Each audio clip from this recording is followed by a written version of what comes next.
The sound of a kettle whistling in the kitchen echoed through the house as Jason sat at the dining table, flipping through his emails on his laptop. The house was quiet, serene, too quiet, maybe. It had been a long day of work, and despite his exhaustion, he couldn't shake the feeling that something wasn't right. His wife, Emily, was in the kitchen, humming softly to herself as she prepared breakfast. It was a simple routine they had settled into over the years, one that brought them both comfort. But lately, Jason felt a subtle distance between them, a shift he couldn't quite pinpoint. Their conversations had become shorter, less engaging. The warmth that once filled their home seemed to have evaporated, leaving behind a cold tension neither of them had addressed. Jason glanced up at Emily. Her back was turned as she moved about the kitchen, effortlessly chopping vegetables for a salad. The soft hum of her favorite playlist filled the background, a melody they had both grown fond of over the years. But something about her seemed different today. There was a subtle hesitance in her movements, a fleeting nervousness that Jason hadn't noticed before. "Emily," he called out, breaking the silence. "How was your day yesterday?" Emily paused mid-chop, the knife hovering in the air for a moment before she resumed cutting. "It was fine," she replied, her voice distant, as though the question had caught her off guard. Jason watched her closely, his brow furrowing in slight confusion. Her response was automatic, too swift, too practiced. She hadn't even looked at him. Jason leaned back in his chair, eyeing her carefully. He knew his wife, knew when something was off, but this time, the signs were so subtle, he wasn't sure whether to trust his instincts or brush it off. But then again, that had always been Emily. Secretive in her own way, never one to reveal too much of herself. "Did you get that package yesterday?" Jason asked, his curiosity piqued by a small brown box sitting on the counter. He hadn't seen it arrive, but there it was, clearly addressed to Emily. She turned slowly, her eyes darting to the package before returning to the salad. "Oh, that," she said, her tone distracted. "It was just a gift from a friend. Nothing important." Jason felt a tightening in his chest. It wasn't like Emily to be so vague about something so trivial. But what bothered him more than her evasiveness was the sudden pang of doubt that settled in his stomach. He couldn't explain it, but something about the package, her tone, and her lack of eye contact felt wrong. The morning continued on with the usual routine, but Jason couldn't shake the feeling of unease.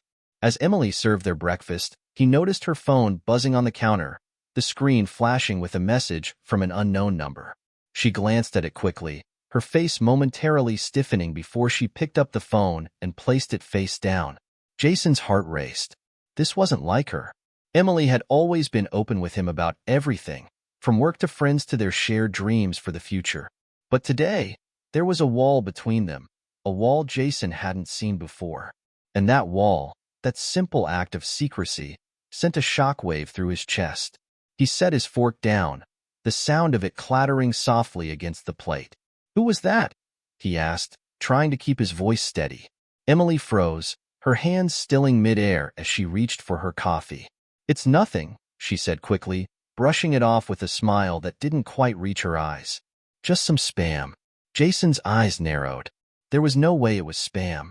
The message had been too urgent, too personal, and Emily's reaction had been too quick, too defensive.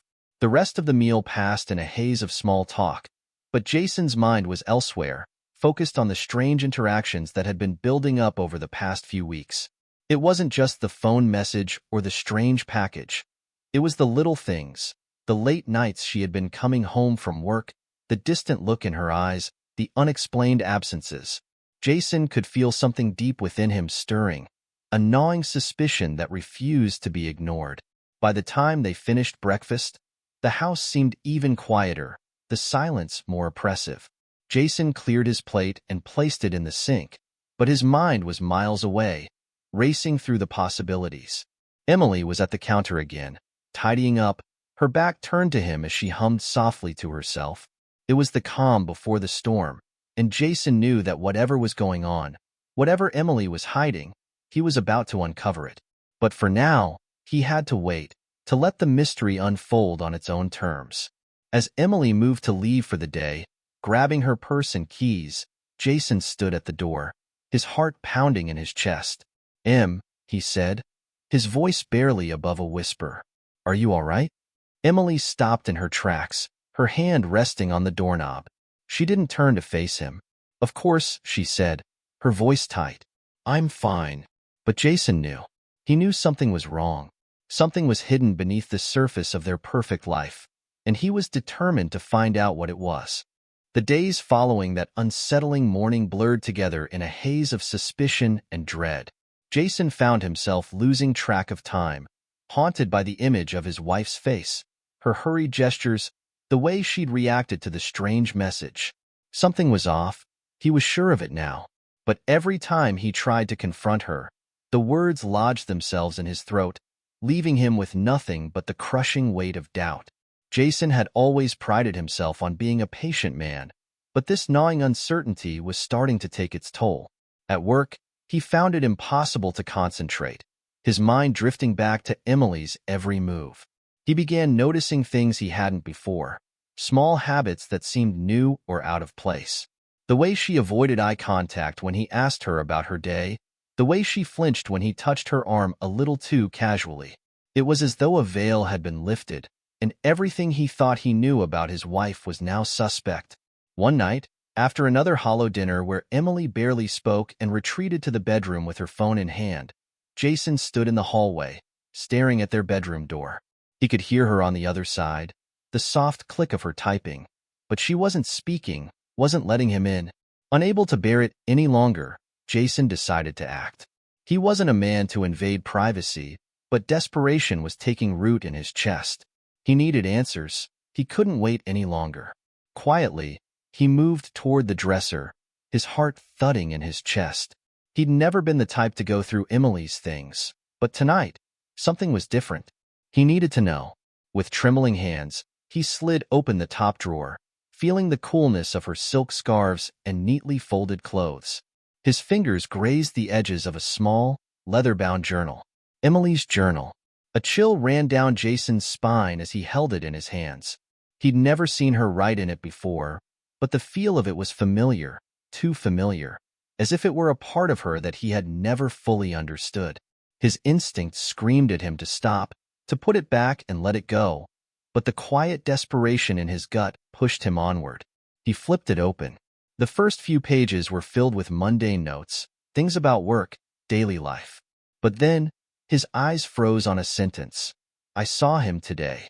I didn't know how I'd feel, but I do now. Jason's heart dropped into his stomach. The entry was dated a month ago, right around the time Emily had started becoming distant. His hands shook as he turned the pages, each one revealing more cryptic lines, snippets of a life he hadn't known about, stories of meeting someone new, someone who made her feel alive again. And then, near the end of the journal, the words that made Jason's blood run cold. I'm pregnant. I can't tell him. Not yet. Not until I'm sure. His vision blurred. He slammed the journal shut, his breath coming in ragged gasps. A million thoughts raced through his mind, each one darker and more twisted than the last. Who was this man? Why hadn't she told him? Why had she kept this from him for so long? Before he could fully process the gravity of what he had just uncovered, his phone buzzed on the nightstand, snapping him back into the present. A text from his best friend, Mark. We need to talk. Call me when you get a chance. Jason barely hesitated. He picked up the phone and dialed, his hands still trembling. Mark picked up almost immediately. Jason, what's going on? Mark's voice was low, concerned. I've been trying to reach you. I found something, Jason said, his voice hoarse. Something about Emily. I don't know what to do. Mark was silent for a long moment before responding. You've been acting strange, man. What did you find? Jason told him everything. The journal, the pregnancy, the secret man. As the words left his mouth, the weight of the truth pressed heavier on him, suffocating him. Jason. Mark's voice was thick with disbelief. I don't know what to say. Are you sure? You've got to be sure.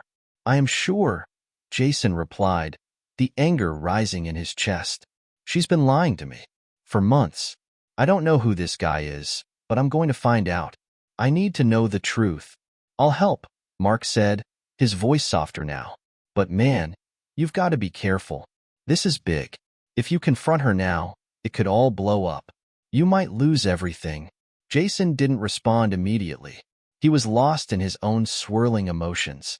Part of him wanted to confront Emily right then and there, to demand answers, to make her face the consequences of her betrayal.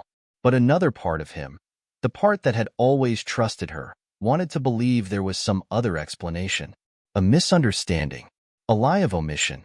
But the journal was clear. There was no escaping it now. "Mark, I need you to help me," Jason said, his voice strained. "I need you to find out who this guy is. I need to know who he is, what he means to her. I need to know everything." "All right," Mark said, his tone turning serious. "I'll look into it. I'll get back to you soon." As Jason hung up the phone, he felt a strange mixture of relief and dread. The truth was no longer a distant thought in his mind. It was now a living, breathing thing, and Jason was about to face it head-on. The next day, he took the day off work, his mind too consumed with his new obsession to focus on anything else. He spent hours retracing his steps, looking through the small details Emily had left behind. He even took a step further by researching private investigators, reading reviews, and calling a few that seemed reputable. After a few tense phone calls, he found one who agreed to meet him in person. Jason knew that hiring a private investigator was the last thing he wanted to do, but he was desperate. He needed to know the truth, no matter how painful. The PI, a grizzled man named Sam, listened as Jason explained his suspicions, his voice tight with anger and uncertainty. "You don't need to worry about the details," Sam said, his eyes narrowing. "We'll handle it. But be prepared. Sometimes, the truth isn't easy to take." Jason nodded, his stomach tightening. "Just find out who he is," he said, his voice hard. "And make sure she doesn't know I'm asking." As Sam left, Jason felt a strange numbness settling over him. He had taken a step forward, but he couldn't shake the feeling that the world he had built with Emily was beginning to crumble. The woman he had loved and trusted was now a stranger to him, and every corner he turned seemed to lead him further into a dark, unknown place.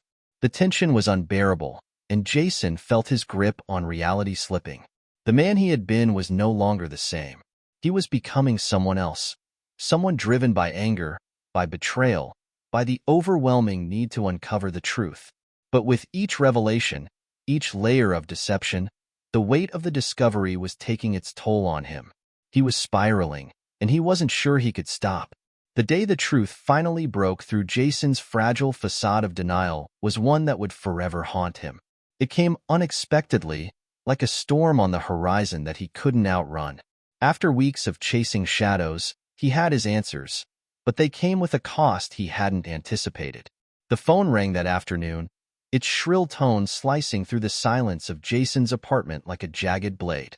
He had been pacing, unable to focus on anything other than the growing need to confront Emily, to end this madness. He picked it up before the first ring could finish, his voice tight with urgency. "Sam?" The voice on the other end was grim, the tone heavier than usual. "I've got the information you asked for. You ready to hear it?" Jason's pulse quickened, his fingers gripping the phone. "I've been ready for days." Sam's voice grew softer. "Her name's Olivia Bennett. She's been seeing him for months. And Jason, she's pregnant. It's not yours." Jason felt the ground beneath him tilt. The world seemed to slow down as the words sank into him. "Not yours." His breath hitched, a cold wave of nausea rising in his throat. The confirmation, the one piece of the puzzle that had been hanging over him like a guillotine, was now there, sharp and final. Where is she now?" Jason managed to choke out. "She's at home. I'd suggest you do this carefully, man. Once you confront her, there's no going back." Jason didn't respond. He ended the call, his legs shaky as he stood up from the couch. The apartment, once his sanctuary, now felt suffocating. His heart hammered in his chest, the weight of betrayal pressing against him like a physical force. He stood there for a moment, staring at the door as if it were the gate to his doom. Everything had been leading to this moment, and yet he found himself paralyzed. What was he supposed to say? How could he confront the woman he loved with the knowledge that she had kept such a monumental secret from him? The man who had shared her life for years, who had built dreams with her, was now nothing more than a stranger to her. The thought of seeing her face, the one he had known so well, when the truth came crashing down was almost too much to bear. But there was no more time for indecision. Jason grabbed his coat, his hands trembling as he buttoned it. He left the apartment in a daze, his mind consumed by 1,000 conflicting emotions. But the one that stood above them all was anger, the kind of anger that burned through his chest like fire, scorching everything in its path. When Jason arrived at their home, Emily's car was parked in the driveway. TH house, once warm and welcoming, now seemed cold, the windows dark and foreboding. Jason stood for a moment, staring at the house with a sense of finality, as though he were standing on the edge of a precipice. He stepped inside without knocking, his hand gripping the doorknob like a lifeline. "Emily?" His voice was hoarse, cracking with the emotion he had been holding back for so long. She appeared from the kitchen, wiping her hands on a dish towel, a look of surprise flashing across her face as she saw him standing in the doorway. Her smile faltered when she saw the expression on his face, the anger, the hurt, the overwhelming pain that seemed to radiate from him. "Jason, what are you doing here?" she asked, her voice cautious, as if sensing the storm that was about to break. He didn't answer immediately. His eyes locked onto hers, searching for the woman he had loved so deeply, but all he saw was a stranger. A woman who had betrayed him in ways he hadn't even begun to understand. "Tell me," Jason said, his voice trembling, his words coming out in a rush. "Tell me everything. Don't lie to me anymore." Emily stepped back, her face draining of color as she registered the seriousness in his tone. "Jason, what are you talking about?" Jason didn't hesitate. He walked toward her, his chest tight with fury. "I know about him. I know about the baby. I know it's not mine."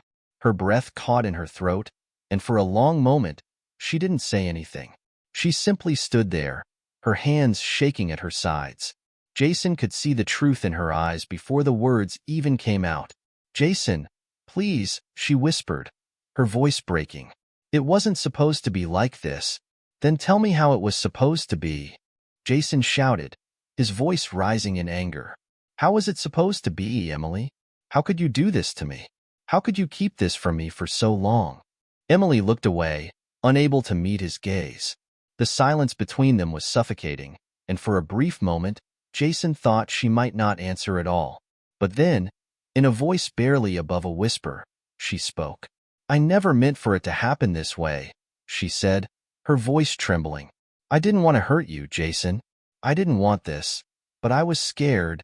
Jason took a step back, his heart pounding in his chest. "Scared?"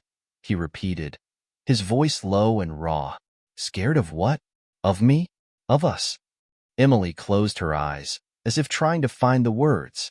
"I met him when we were having problems, when everything felt like it was falling apart. He made me feel seen. He made me feel alive. I never planned on getting pregnant. It wasn't supposed to go this far. I didn't know what to do, so I kept it from you." Jason's head spun. The words hit him like a physical blow, each one unraveling the life he had thought he knew. "So, you thought keeping this from me was the answer? You thought lying to me, betraying me, was the way to fix it? I didn't know what else to do." Emily cried, her voice breaking. "I was so lost, Jason. I thought if I told you, it would ruin everything. Our marriage, everything we had built. But I can't keep lying anymore. I'm so sorry." Jason stood there, his mind spinning as the weight of her confession settled over him. The anger he had felt earlier was now replaced with a hollow emptiness, a deep, aching void where his love for her had once lived. He couldn't breathe. He couldn't think. His world was crumbling around him, the pieces slipping through his fingers like sand. "Do you love him?" Jason asked, his voice barely audible. The question hung in the air, suspended in the silence between them. Emily hesitated, tears welling up in her eyes. "I don't know," she whispered. "I don't know what I feel anymore. I'm so sorry, Jason. I never wanted to hurt you." Jason's heart shattered in that moment. He had given everything to her, to their marriage, their life. And now, it felt as though all of it had been stolen away. He was no longer the man she had loved. He was just the man she had betrayed. Without another word, Jason turned and walked out the door, the weight of the world on his shoulders. The storm he had been avoiding had come, and it had destroyed everything in its path. The days that followed the confrontation felt like they were suspended in time, each one a slow march through a haze of anger, grief, and disbelief.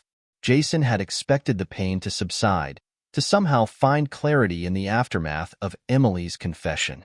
But all he felt was an unbearable weight pressing down on his chest, suffocating him with every breath. His world had shattered, and nothing could repair the cracks. For the first time in years, Jason found himself alone in their home, the silence deafening in its intensity. Emily had left. She had packed her things, taking only a few essentials, and had gone to stay with her sister. No words were exchanged, no apologies or explanations, just the heavy thud of her departure. Jason didn't know whether to feel relief or devastation. Relief that the air in the house felt less suffocating without her presence, yet devastated that the woman he had once trusted with everything had walked out of his life so easily. He spent hours wandering through their home, each room a reminder of what had been and what was lost. The photographs on the walls, the little things they had collected over the years, all felt like cruel reminders of a life he no longer knew. Their wedding picture on the mantel was the worst. He couldn't bear to look at it, but he found himself staring at it anyway, wondering how the woman in that photo could be the same one who had betrayed him so thoroughly. But it wasn't just Emily he had to contend with. The child, his child, or at least the one he thought was his, loomed over him. He had heard nothing about the pregnancy since that fateful conversation. The silence surrounding it felt almost worse than the revelation itself. Was she planning to keep the baby? Would she raise it with him, or with the other man? Jason couldn't bring himself to ask her. The thought of that child being his, but somehow not his, was too much to bear. Mark had called him several times, but Jason hadn't answered. He didn't want to talk to anyone. He didn't know how to explain the raw ache inside him, the hollow emptiness that seemed to consume him.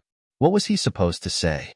His best friend had known, had listened to his suspicions, and now it was all out in the open.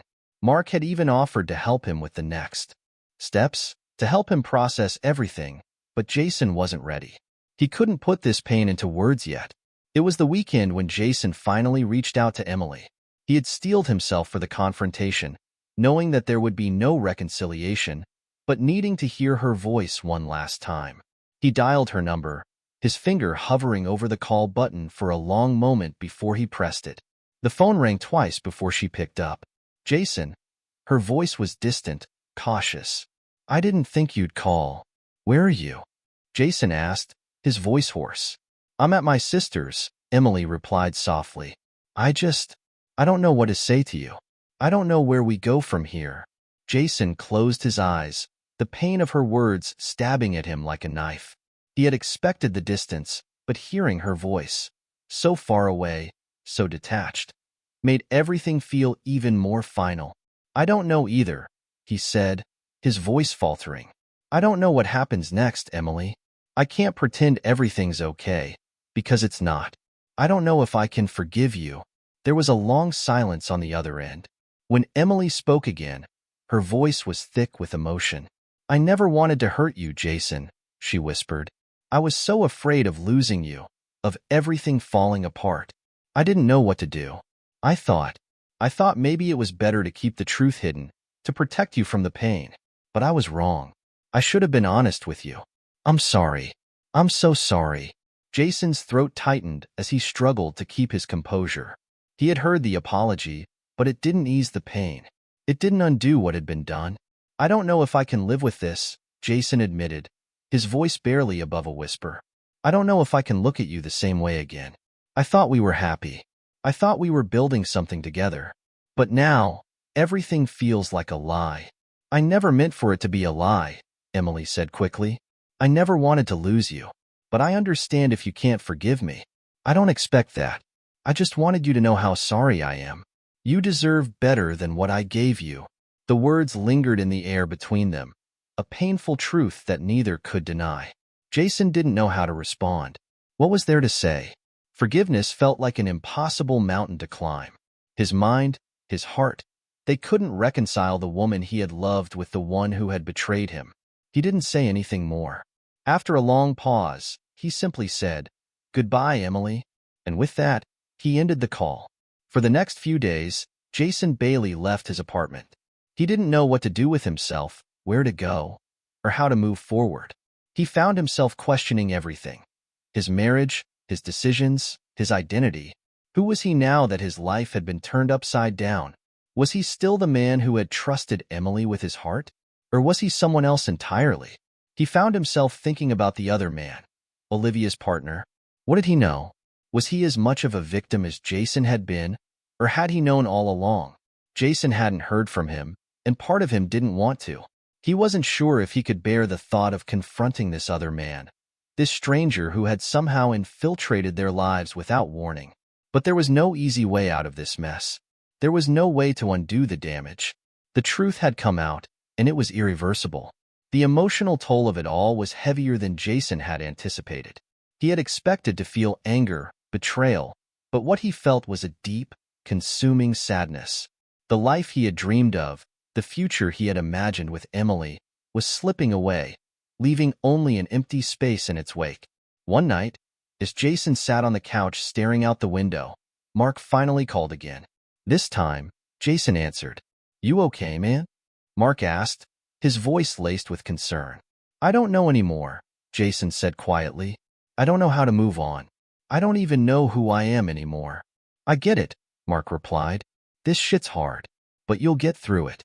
I know it doesn't seem like it now, but you will. One day at a time, Jason. That's all you can do right now." Jason nodded, even though he didn't feel the strength to believe it. But Mark was right. One day at a time. There was no going back. There was only moving forward, however slowly, however painfully. "I don't know if I can forgive her," Jason whispered. "I don't know if I ever will." "That's something only you can figure out," Mark said gently. "But don't rush it. You've got to take care of yourself first." Jason hung up the phone and leaned back into the couch, closing his eyes. He wasn't sure what his future held. But for the first time since everything had fallen apart, he realized that he would have to rebuild. Not just his relationship with Emily, but his own sense of self. The journey ahead was uncertain, but he knew it would be his own to navigate. And as the days wore on, he began to understand that healing, if it was even possible, would take time. And that was something he had to accept. Weeks passed, and Jason found himself in a place he never thought he would be. Still standing, still breathing, but a shadow of the man he had once been. The life he had known had crumbled around him, but in the quiet aftermath, he had come to realize that the person he was before the betrayal was gone. And perhaps, in some strange way, that was the first step toward healing. Jason had spent days walking through his grief, through the confusion and the anger. At first, the idea of forgiveness had seemed impossible. Emily had betrayed him in the deepest way, and the wound it had left in him felt like it would never heal. But as time passed, something shifted within him, something he hadn't expected. The rage had begun to dull, the sharp pain lessening into a dull ache, the kind of ache that slowly transforms from anger into something more nuanced. He had decided to take a break from everything. No more calls from Emily. No more late-night discussions with friends about what to do. Jason needed space. He needed to figure out who he was outside of the life he had built with her. He spent more time in the gym, not to escape but to reclaim control over his body, to feel the rhythm of life in his muscles rather than the stagnant grief that had previously paralyzed him. It wasn't a cure, but it was something to hold on to. One afternoon, after weeks of silence, Emily sent him a message. It was simple, almost painfully so. "I miss you. I'm sorry. I wish I could take back everything." Jason had read it several times, each word carrying a weight he couldn't ignore. He knew she was still hurting, still lost. But the truth was, he didn't know what he felt anymore. He had wrestled with the idea of forgiving her, of finding some way to rebuild what had been destroyed. But when he sat with the thought, he couldn't ignore the reality that the trust between them was irreparably broken. They could never go back to what they were. Jason's phone rang the next day. Emily. He hesitated, staring at the screen, the pulse of uncertainty flooding his chest. But this time, he answered. Jason, she said softly, as if unsure of how to approach him. I know you probably don't want to hear from me, but I just want you to know how sorry I am. I've been thinking a lot, and I know I ruined everything. I don't expect you to forgive me, but I wanted to say that I've been doing a lot of soul-searching. Jason's breath hitched in his throat. He had heard the pain in her voice, but it didn't change the fact that he no longer knew who she was to him. I don't expect you to forgive me. That sentence echoed in his mind. Emily was finally seeing the gravity of what she had done, but forgiveness wasn't something that could be handed over just because someone asked for it. It was a process, and Jason wasn't sure he was ready to even start that journey. I've spent a lot of time thinking too, Emily, Jason replied, his voice steady but distant. And I've realized that I can't go back to what we were. I can't be the person you want me to be. I've changed, and so have you. We both have. There was a long pause before Emily responded, the sorrow in her voice palpable. I understand. I don't want to hurt you anymore. I just hope you can find peace. Jason took a deep breath. He had spent so long trying to avoid the truth that this chapter of his life was over. But now, with the clarity that came from time and distance, he understood. The love he had for Emily was still there, tucked away somewhere in the depths of his heart, but it was not the same. What they had was gone, and no amount of apologies, no words of remorse, could restore it. I don't think I'll ever be the same after this, Jason said quietly, but I'm learning how to move forward. I can't promise you that I'll ever forgive you, Emily, but I can promise you that I'm trying to forgive myself. The following days were filled with a strange kind of quiet. Jason took each day one step at a time. He had no answers, no clear path forward, but he was finally learning how to breathe without the weight of betrayal suffocating him. The distance between him and Emily became a chasm, one that neither of them could bridge, no matter how many apologies were made or how much they both wished they could rewrite the past. Emily, for her part, had seemed to accept that their relationship was over. She stayed at her sister's house, continuing with her pregnancy. Jason had heard through mutual friends that she was planning to raise the child with the man she had been seeing. It stung, but in a way, he was glad she was starting over. Maybe it was what they both needed, even if it meant going down separate paths. Jason didn't hear from the other man, and at first, that unsettled him. But over time, he realized that his focus shouldn't be on him. His journey was his own, and no one could dictate how he should feel or what he should do next. Months passed, and Jason slowly began to reclaim parts of his old life, his passions, his friendships, and his sense of self. He found himself laughing again, even though it didn't feel quite the same. He made new memories, slowly letting go of the ghost of his old life with Emily. He found that healing wasn't a destination. It was an ongoing process, a series of small steps that added up to something better, even if he couldn't see the whole picture yet. One evening, as he sat at a coffee shop, the sun setting on the horizon, Jason received a message from Emily. It wasn't an apology or a plea for reconciliation. It was simply this: I had the baby. It's a girl. Her name is Lucy. Jason smiled softly as he read it. The name felt like a new beginning, a fresh chapter in a story that he no longer had any control over. But it was okay. It was enough for him to know that Emily had found her own way, and he had found his. The message lingered in his mind long after he put his phone down. He wasn't sure what the future held for him, whether he would ever find love again, or if he would ever fully heal from the scars of the past. But for the first time in a long time, he felt at peace with the uncertainty. The past was what it was. The future, though, was still unwritten. As the days turned into months, Jason moved forward, not because he had all the answers, but because he had learned that sometimes moving forward was all you could do. And in that quiet acceptance, he discovered the one thing he had thought lost forever: hope.